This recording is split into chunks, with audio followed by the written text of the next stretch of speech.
Hi guys, it's Ian from QTips, and this is another QGIS video with regards to the coronavirus. So I'm going to create a new coronavirus map that resembles the Johns Hopkins site. That was one of the questions I had. The previous map was colored up per province, where the polygon was colored up, but in this example I'm going to color up a point for the polygon and then have the points resembling the number of infections per province. So that's pretty much what we are going to do in this map. I'm going to download the information from scratch, so there are various sections that may not be relevant to you in these videos. So what you can do is just go down to the project description and click on the timestamp for the portion that is relevant to you. Okay, so that's what we're going to do. Let's get on with that now. Okay, so we're going to start by setting up a project folder. And I'm just going to set one up on my desktop. So I'm going to go new folder, and I'm going to call it, let's go coronavirus South Africa. Okay, so there's my parent folder. And then inside this, I'm going to have a couple other folders. I'm going to call one projects. This is where the QGIS projects will be saved. And then I also want a data folder.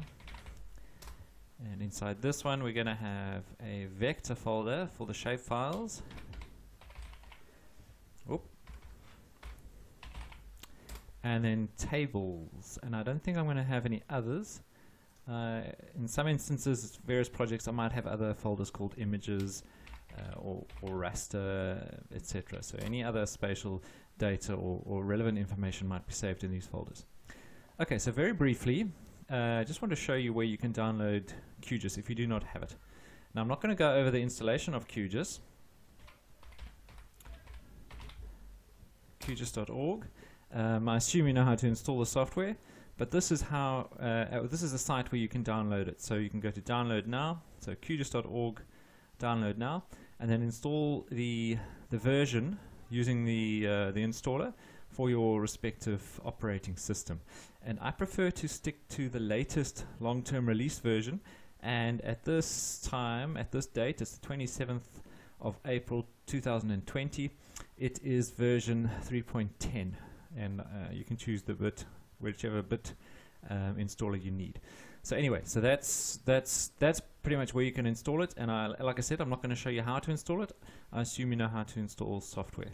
So let's go ahead and download some information.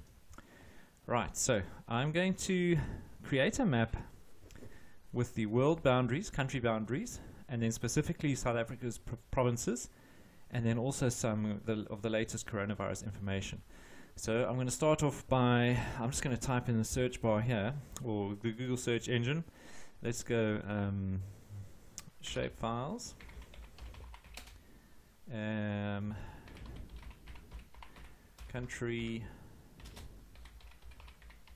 Country boundaries. Let's see what that returns. Okay, and here's a good one here. So I've used this one before, and it's the arcgis.com country boundaries. It's a fairly simple file, but the information there is actually pretty useful. So let's open up that link, and it's got some information about the attributes for that shapefile. So it's got a column for country name, and that's pretty much, it's only got one column in that attribute table. That is going to be fine. So we can say download, and we want to download the shapefile. So that'll be downloaded into a download folder on your computer, and in this instance on my desktop. Alright, so we've got countries. What else now? We need cities. So let's just go shapefile cities. Let's go see what that's got. Here we go. There's another one. It's the same place, so it's arcgis.com. That one as well. Now that's quite a nice file. It'll show you what it looks like. So it's a point file for all the cities. There we go. And it's got quite a few more attributes, which is quite nice because we might need one of these columns to filter and sort out our data at a later stage. So we can say download and shapefile. And the last shapefile we need is one for the provinces for South Africa. So let's go shapefiles, South Africa. and I'm looking for the one that's the diva link. DWA. Okay, here we go. So it's diva-gis.org. And we just want the administrative boundaries for South Africa. So the country is South Africa. There we go. Administrative areas. Okay. And that should allow us to download those. So we can click download. Okay, so now we've got 3 zip files in a download folder. We just need to take those and put them in our project folder. So here they are. I'm going to cut those. Go back to my project folder under data vector. I'm going to paste these here and then just unzip them or extract them to that folder. Okay, and countries. Extract that one.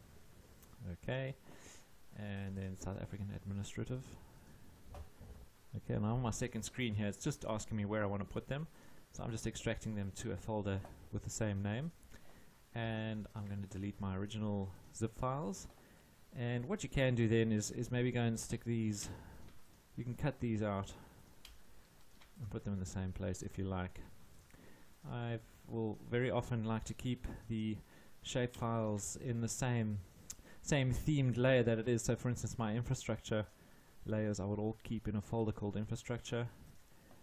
Demographic data, topological data, physical data will all be in folders with those respective names. But in this instance it's not important. I'm going to stick them all in the same place and then just remove these folders. And we are now ready to add some layers to a new QGIS project. The last thing I want, I just need some information with regards to the latest coronavirus stats. So coronavirus South Africa. Let's go to this NICD homepage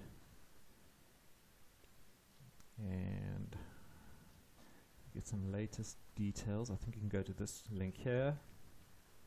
And then depending on what country you're working in, you'll just need to go and find the latest data. So now this data, what I want to do is I want to link to the provincial shapefile that I've downloaded, and I'm going to be linking on name. So I might need to go and double check that these names correspond exactly to my shapefile, but all I need is the stats and a name to link to. So I'm going to copy this. So I don't see a download link for an Excel spreadsheet, so what I'm going to do is just create one quickly. So let's go and download this. So well, copy it essentially, go back into this folder. That's the wrong one. I want to go to my tables folder. I'm just going to create a new Excel spreadsheet. I'll call it Corona Stats, and it is the 27th of the 4th 2020. Let's open up that, and I'm going to paste it in there. So I just hit Control V on my keyboard, and we've got infections and province. Right, so I will now be able to take this information and link it to my shapefile once added to my QGIS project. And I see, I'm just wondering if there's a space there. No space. Okay, that looks good. So that should work. If it doesn't link through, I might need to come through here and change some names. But that's all the data that we need for now. Let's just make sure I save this. So the next thing we can do is start setting up our QGIS project and start coloring things up to look similar to the online maps from the Johns Hopkins site.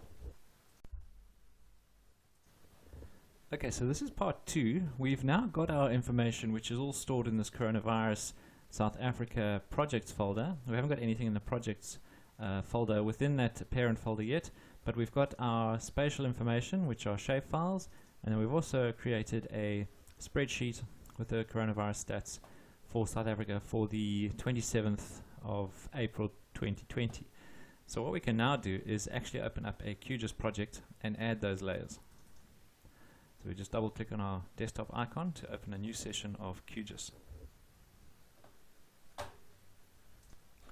Okay, there we go. So a blank project has been created and nothing added. So this is what QGIS looks like. We've got our control or layers panel on the left, and we've got a map view where we'll load basically our information for our maps, or we'll basically visualize or render the maps. So we need to add information to this project. One thing I like to do is work with the browser panel. And after QGIS is installed for the first time, your layout might be slightly different, so you can adjust it depending on what you prefer. I prefer to have the browser and the layers panel as two separate tabs. What you might find when you first open it up is that you've got a separate window. So this section here is divided into two windows, one for browser and then one for layers. If you want to convert them into tabs like this, then all you do is you just grab one of them and you drag it off and you drop it directly.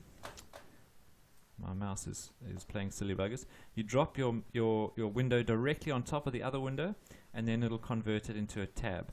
I like it this way because then if you've got a number of different layers added to a layers panel, you can view them all as opposed to having a few which then sort of overrun the bottom of your window, or you essentially run out of space to visualize your layers. So I prefer this way.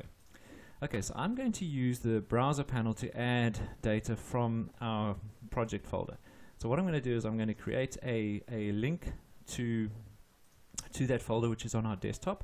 So I'm going to go to my favorites option here. I right click, I add a directory, and then I just need to go and find the directory I want to use. I'll just use the parent folder which is on the desktop called Coronavirus South Africa. Select that one. Now there's a direct link to that folder, so we don't have to continually browse for it in all of our other projects here. We can go directly to our favorites. I like to just change the name. Okay, the link's quite a good option because you can see exactly where it is, but depending on the length of that path name, you could run out of space depending on your window size here. So I'm just going to rename this, and I'll just rename it. I'll just delete the link. Okay, there we go. Coronavirus South Africa. Right, so now what I want to do is add some of that vector data that we can then visualize. Okay, so we've got a couple of layers here. We've got admin 1 for South Africa. So in the browser, if you just right click, I think this is provinces, but I just want to double check that. So I just right click on that and go to layer properties. And if I click on preview, that's exactly what I want to see. So now that shows me that is the right file. If I have a look at the attribute table, we see we've got name 1 here, which are the provincial names, and I just need to make sure that these are identical to the tables that we're going to be linking from. So let's quickly do that now so I don't potentially have any issues later. So I'm going to go to my desktop, go to that folder, and then open up that Excel spreadsheet that we created. Okay, just minimize this, and then maybe I just want to change this background to no fill. Okay, so I see that's all uppercase at the moment. I see there's a bit of a gap there. I wonder why that is. Hopefully it's not an issue. Doesn't look like there's a gap in the actual cell, so I'm going to assume that there's no gap there. But I see here already I've noticed, if I just close this down, drag this off to the side slightly. Okay, for one, these are all uppercase and these are lowercase. So I'm going to need to change these. So what I want to do is basically change these to be exactly the same as this column name for the provinces, because this is going to be our linking ID essentially. The other option might be to, if we've got ID 1 here, what we could do, in fact this is probably going to be an easier option. Let's just insert a link ID. We'll just call it link ID, and then just go use the corresponding number.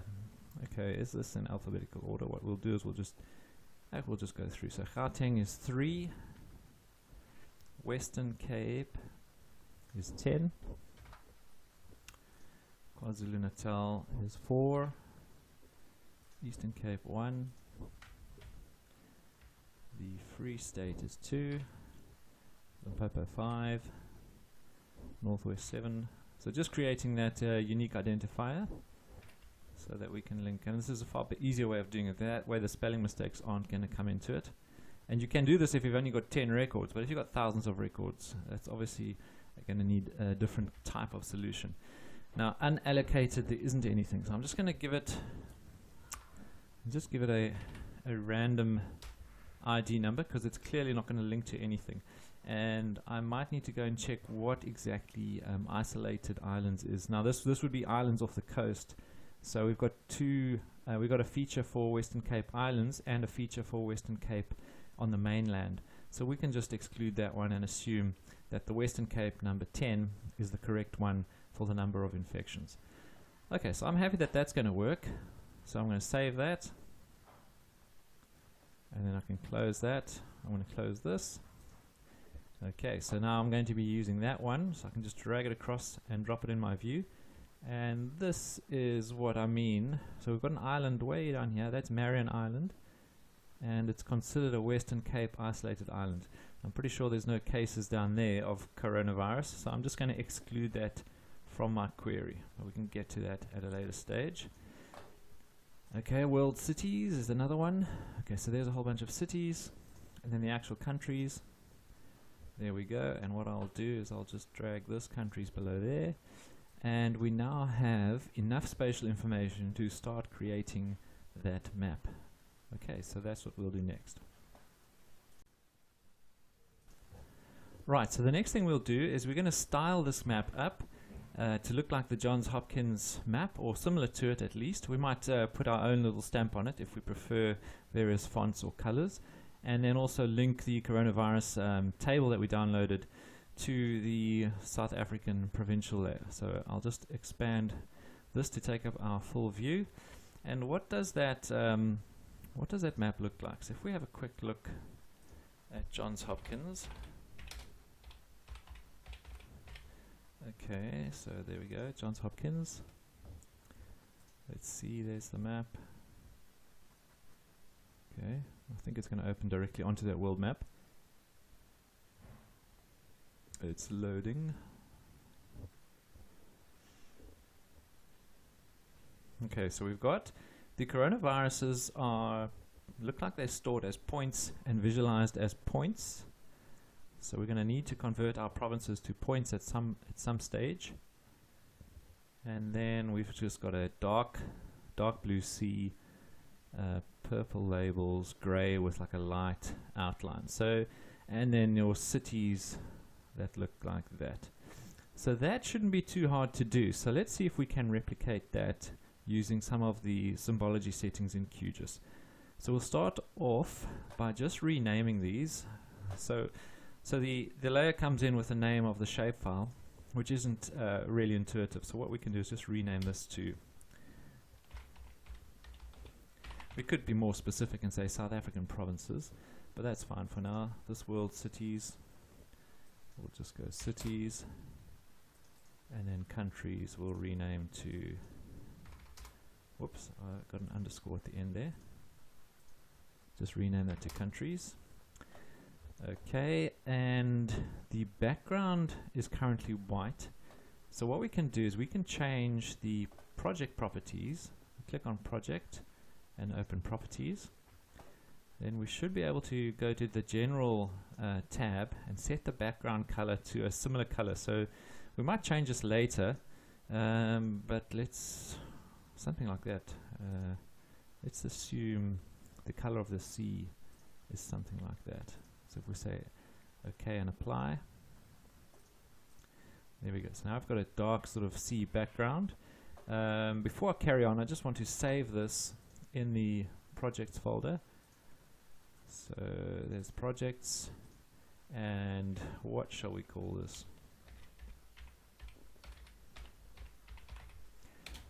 Something simple, coronavirus map works, and we can say save. Okay, so now we can reopen that at a later stage. Okay, so the next thing I've got is cities. Now there's a whole bunch of cities here. I don't want to see all of them. I don't think it's necessary. So what we can do is restrict the number of cities shown based on an attribute. So we can open up the attribute table for cities and have a look at what we've got from that downloaded file. And we have got a population field.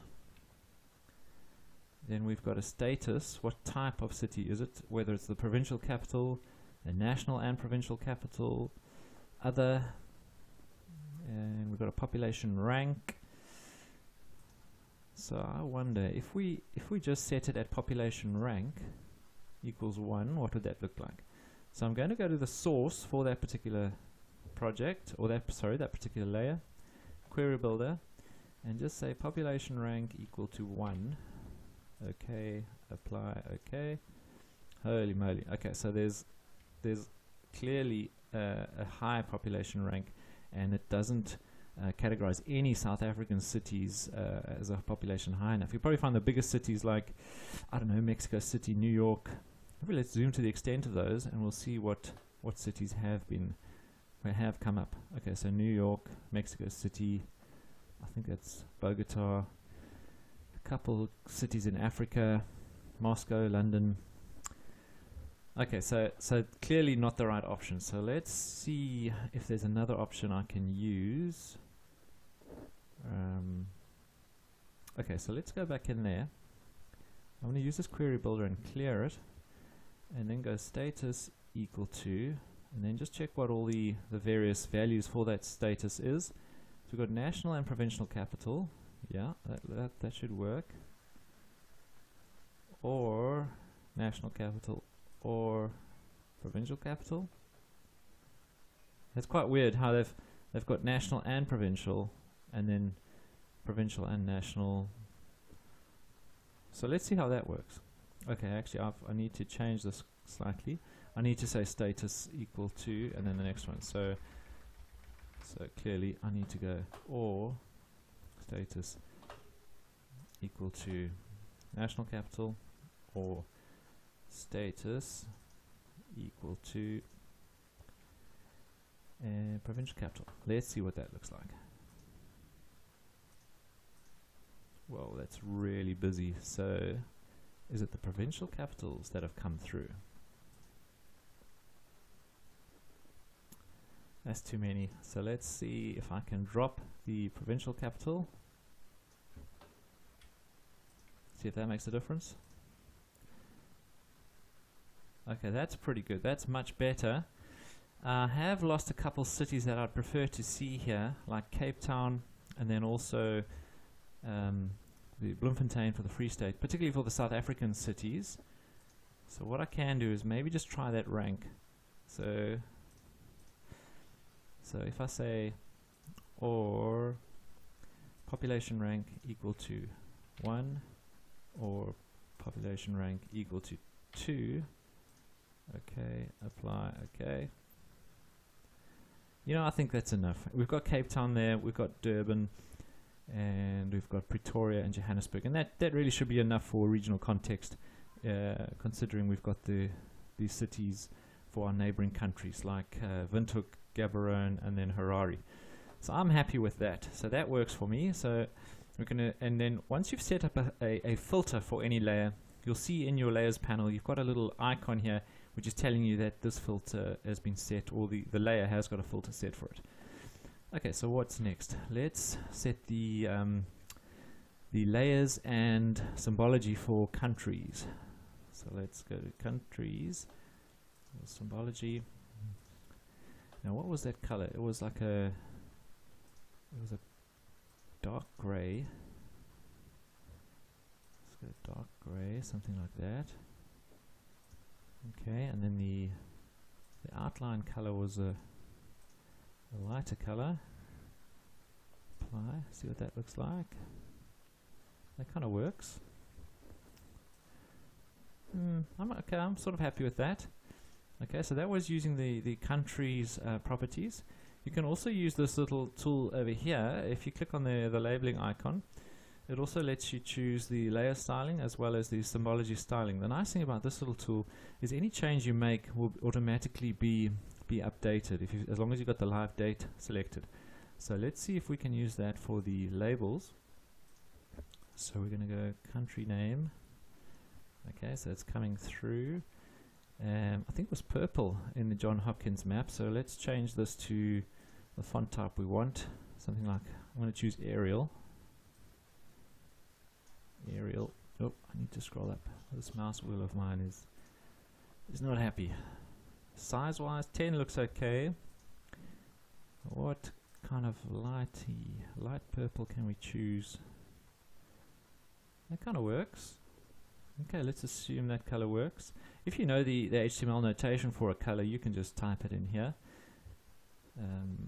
Okay, I'm quite happy with that. I would prefer it if these were in uppercase. So if it was, that's currently lowercase, we can change this to uppercase with a simple little query under the layer, the expression for the labels. So currently it's just using the column or the field for country. So what we can do is we can go to string and choose upper, and then just close that out, and you'll see the output preview shows you what's going to happen. So that's going to make everything uppercase. So that, I'm happy with that. That works for me. Okay, so I'm happy with that. Next thing we can do is do the same for cities. Just give it a different color. So I think it was, the fill color was black, which is 6 noughts, the HTML notation, and then the outline color was like white. So let's just go 6 Fs, which is that HTML notation. Okay. Yeah. Let's use this little tool just to see if we can't make that look a little better. What I want to do is just change the width from hairline to 0.1. You can see it's not quite as thick there. If I change it to 0.2, that's okay. Is the size of 2 okay? I actually think a size of 2 is alright. And then let's set out some labels, and we can just go for a standard little label for this. We'll make it a bit smaller than 10. It's not as important as the country label at this point. And one thing I like to do is use the buffer version for labels. You'll see the label kind of gets lost with a darker background. The dark label will get lost with the dark background. So if we just turn on the buffering, that'll make it stand out a bit more. But that's a little too bold. So what we can do is just change the buffer size down to 0.7. Maybe even 0.5. That also sort of works. I wonder if uppercase would also be an option. The other thing we can do is just make sure that we push the label away from the actual icon, so it doesn't overlay the icon it's representing. So we can give it a, using the what is this? It's the placement tab. We'll just change the distance to 2, so it pushes it away from it. That looks better. Still not entirely happy how this is rendering. Maybe if I change the icon, the font to a Arial. Arial's not bad. Bold maybe?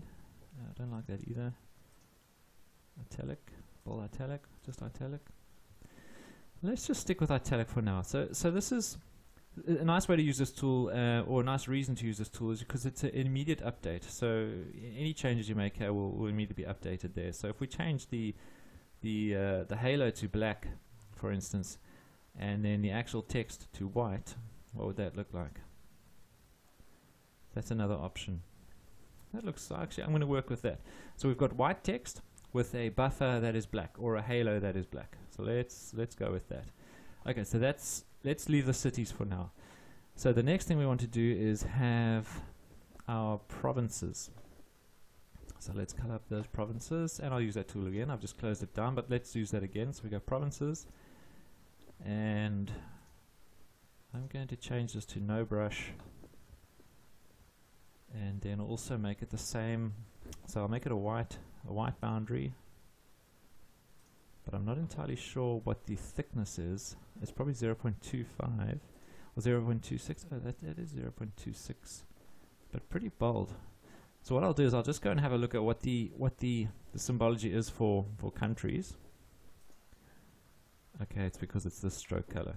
So if we select that stroke color, copy the HTML notation, then go back to provinces, and then select the color for that one, we can just go and copy and paste that HTML notation in there, and it changed that color. So that sort of that'll work for us, I think. Then maybe all we can do now is just label those provinces. So we'll use that same format.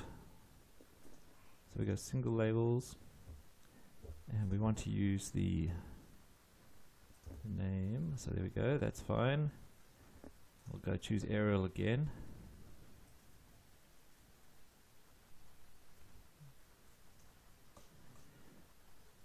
And I think 10 is a bit dominant, so we'll change that down to 8. And then maybe give it a purple color, just like we've got there. So let's just go double check what that color is. So we'll copy this HTML notation for the countries and apply it to the provinces. The other thing you can do, obviously, is if you like a color, you just go and click on the arrow and you add it to your little color palette. And then if you're going to use that in future, you just go and select it down here. So you add your favorites to your little color palette. No, I'm still not entirely happy about that. I might just leave the labels off for now. But with the label settings set, we can always just go turn them on and off at a later stage, depending on how we want to view things. Okay, so that is the base layers have been colored up, and they are fairly similar to the Johns Hopkins site. The next thing we need to do is link the coronavirus stats to a layer that we can then color up to display where the incidences or where the various infection numbers are for South Africa. So we'll do that next. Okay, so what's next? So now we want to show the coronavirus infections as a dot with the size relative to the number of infections per province. So you can do this for your country and your province, or you could do it for the whole world if you have access to the information. And then yeah, you just may need to make sure you get a link ID per city, or that the name from the table you download for the coronavirus infections matches the name of the shapefile for the countries exactly, otherwise it won't link.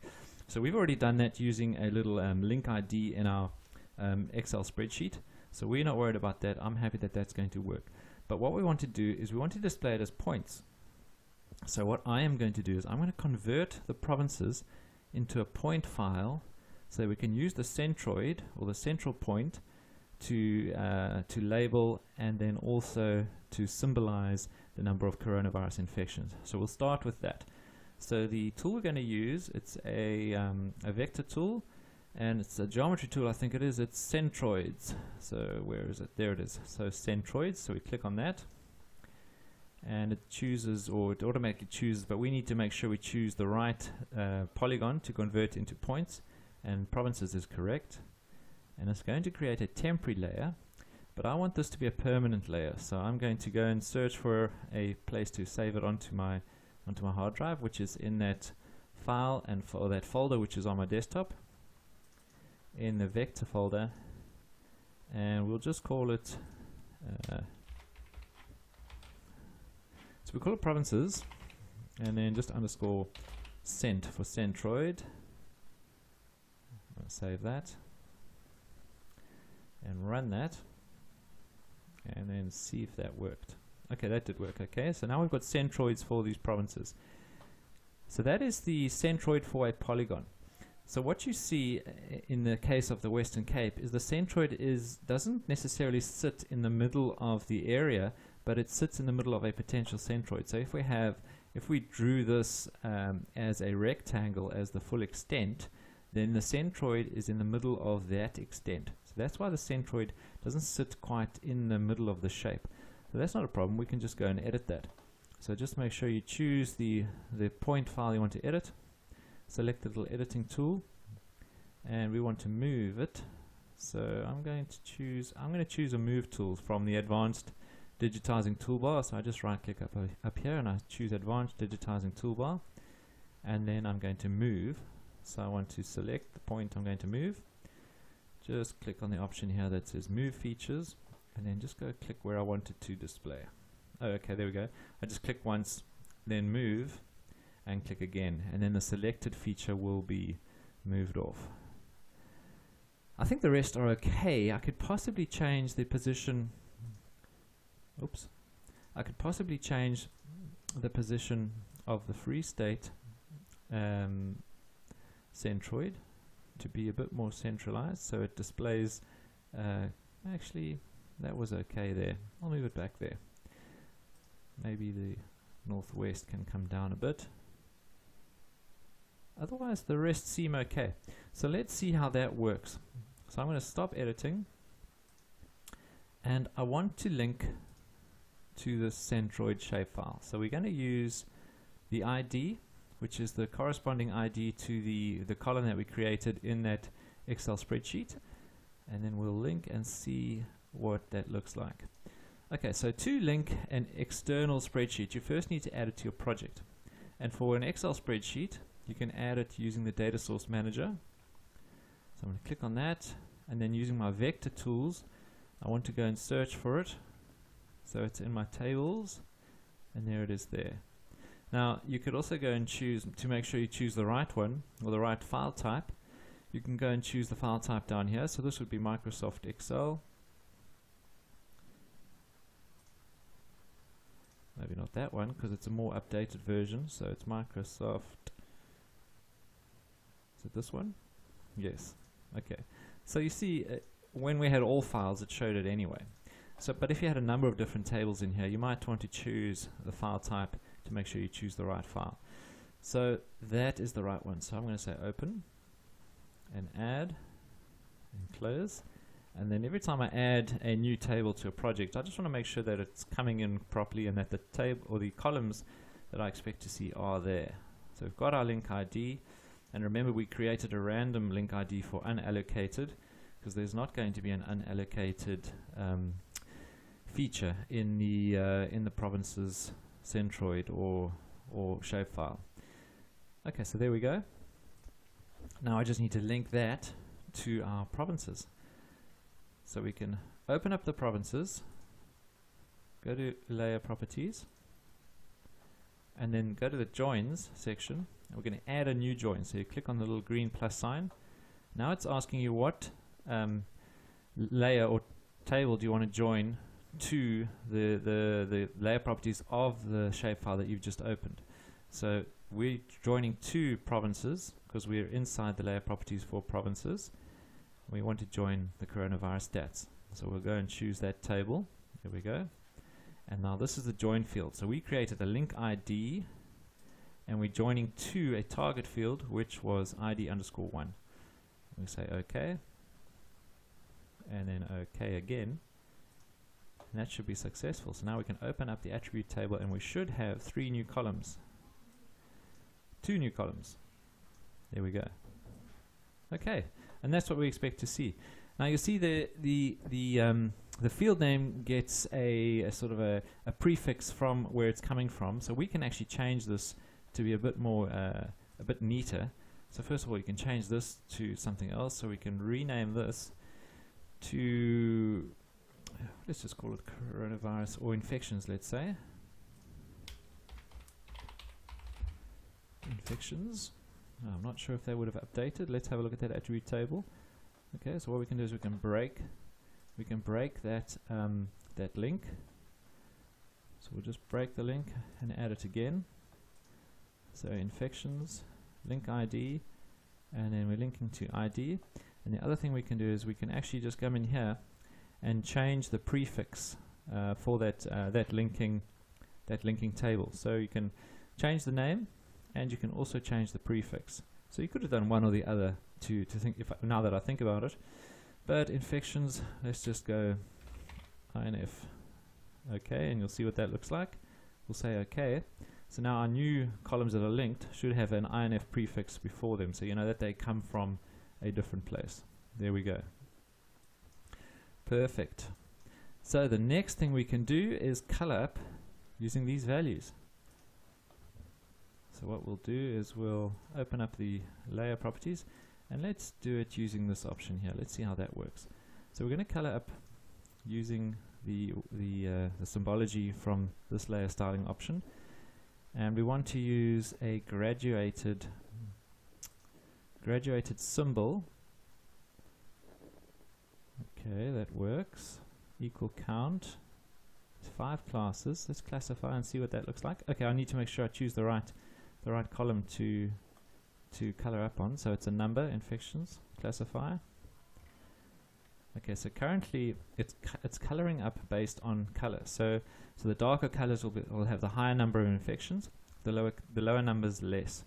So you can change the mode to quantile, equal, or natural breaks, pretty breaks. I'm just going to stick with equal count, and I'm going to change the symbol to have no outline.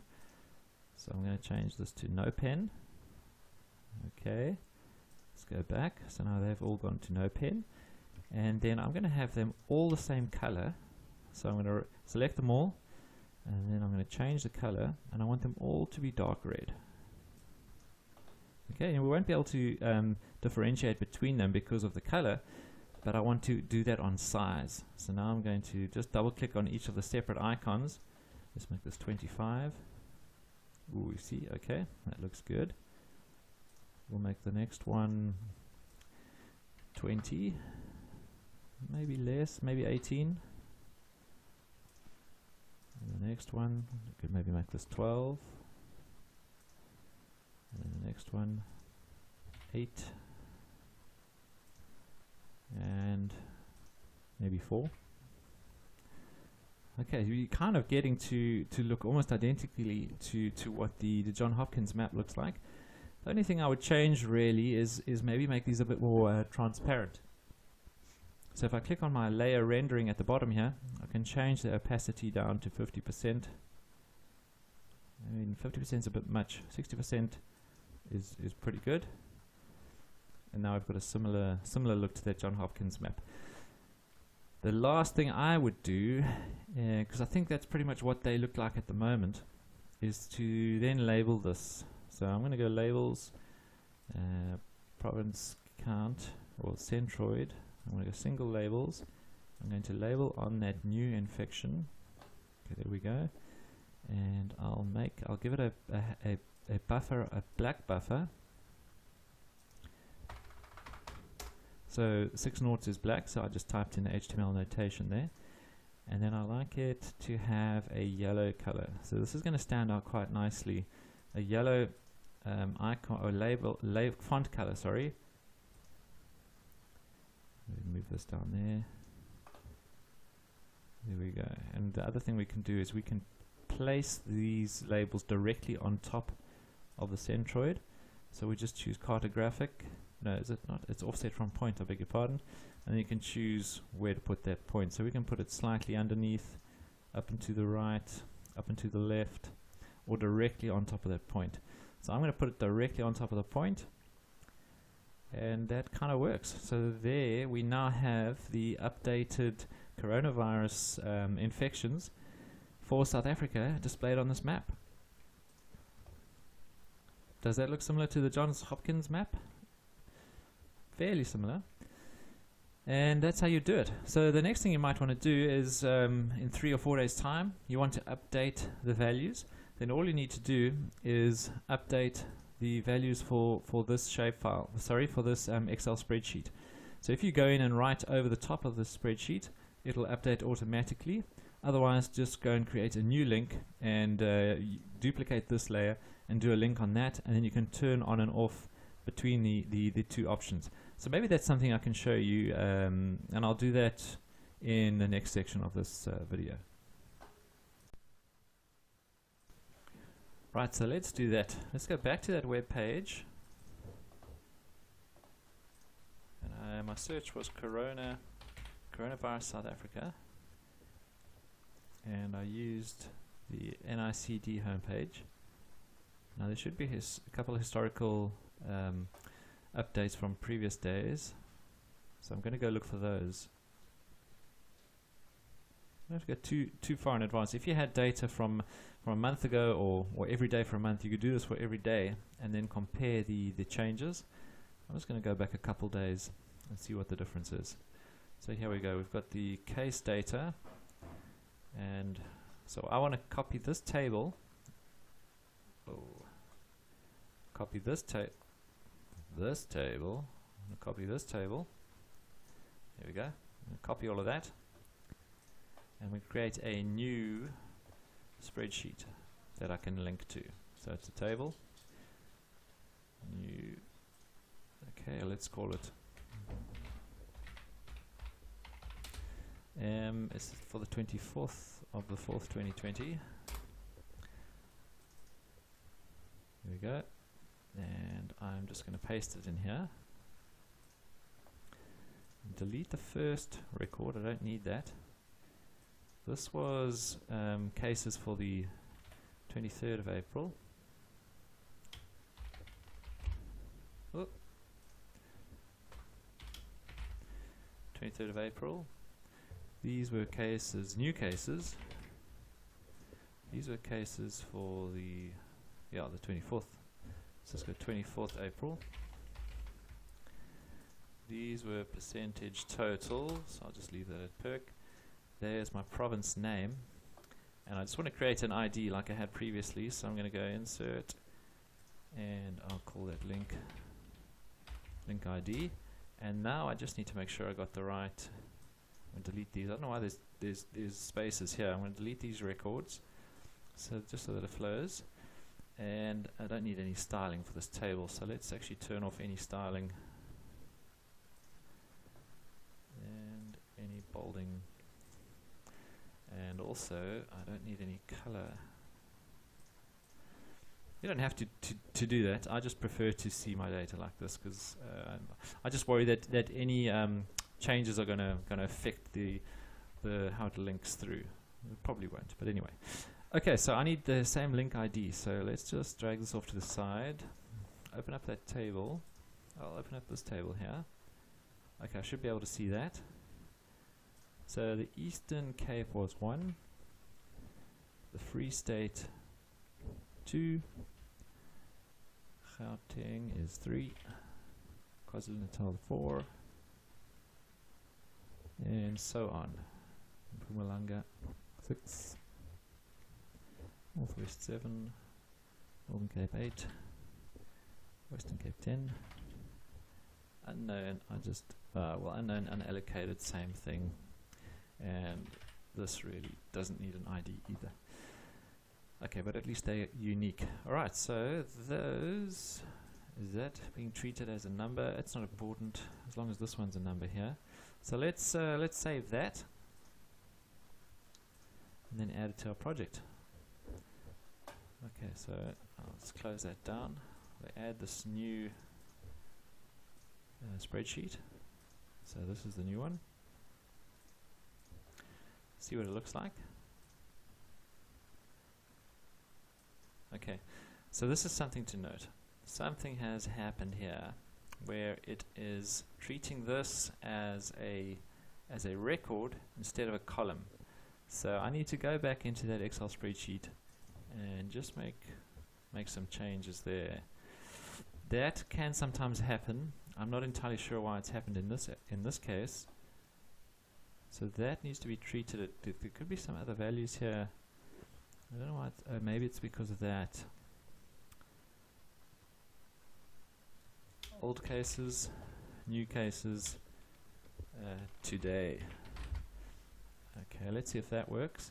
Now these are all being seen. They're also all being seen as, well, they were in that instance. They were being seen as strings and not a numeric value. So let's just save this and see if it makes a difference. I'll go back in there, add it again, and see if it makes any difference. So now if I open up the attribute table, still not happy. See, it's got this null value in here as well, and then treating that as a number. Maybe it's because these are being seen, that's text and that's text. Okay, so maybe that's the next thing to try. Okay, so let's try that again. And this kind of thing can happen. Just knowing that it has happened is the most important, but figuring out how to solve the problem, that's easy enough, and we're going to get to that now. So let's open this one. So what I'm going to try this time, I don't know if there's any data down here that I just need to delete, so I'm just going to delete a whole lot of records underneath in case there was a blank value in there, and then I don't need to know the percentages, so I'm going to take that out completely. Then I'm going to copy all of these columns, and I'm going to paste them, but I'm going to paste them as a value. So I want to paste them as a value. I'm going to add them, so now it adds that value to a blank value, and then it treats it as a number. Good. Okay, so now I can delete these, and hopefully this works. I'm going to just give it the same name. I call it old. So there's old cases, new cases, and then the cases to date. See if that works, and hopefully it does. And then maybe what I'll also do is save this as something else. I'll save it as a different name. Let's call it coronavirus T2. Yeah, let's just go 2. Alright, now if this doesn't work, we've got other issues, but hopefully it will work. So let's go back to QGIS and add that new table.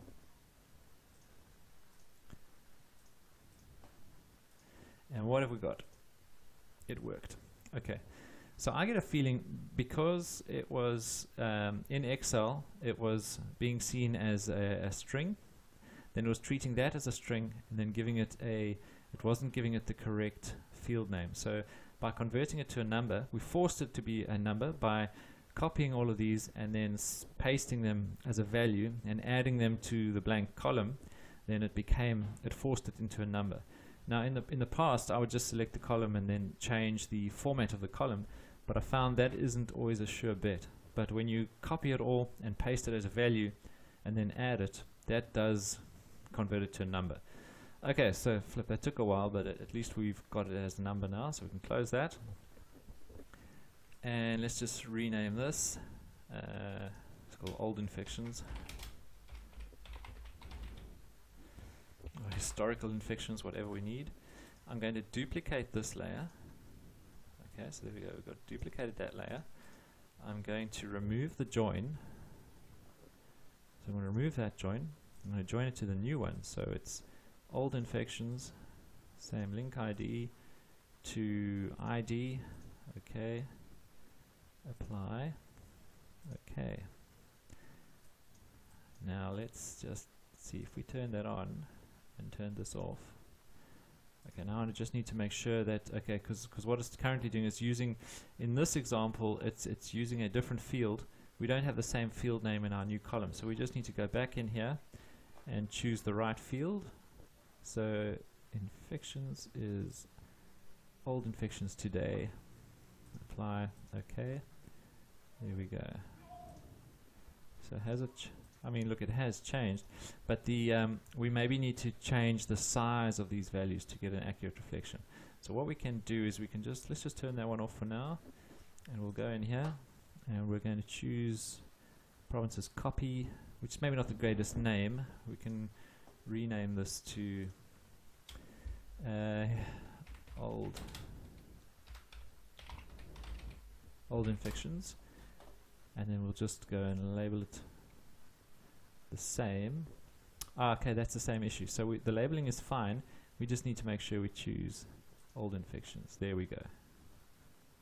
Okay, so it had copied through the same style. So if we turned on one, you can see there is a difference as it goes up.